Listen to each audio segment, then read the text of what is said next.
乳癌是台灣女性癌症發生率的頭名，傳統的手術需要較久的恢復期。成功病院是發表利用達文西微創手術，空喙較細，出血較少，麥當來縮短恢復期，上緊36點鐘內就會當出院。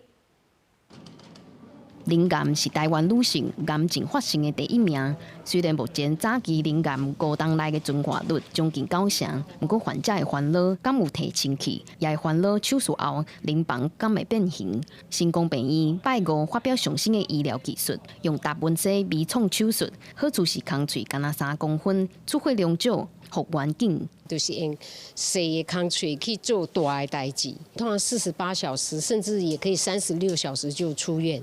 也就是開完刀第一天是24小時，其實第二天我們都出院了。醫師指出，正經的達文西微創手術，愛佇病人的身上開幾哪個孔，醫生也較歹操作。不過即馬敢若用一個孔就會使，以前大部分攏是用佇開腹肚，用來治療乳癌，算是一項創新。這個在乳房在表淺的地方，幹嘛要用達文西？不像在肚子裡面。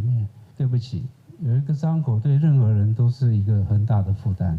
成功病院表示，目前已經有完成6個部分切除的案例，而且也會當拿切除癌細胞，拿去移冷調整形狀。希望醫療科技的進步，會當讓乳癌的患者唔但恢復健康，也通重建自信。記者郭友基、王志光台北報道。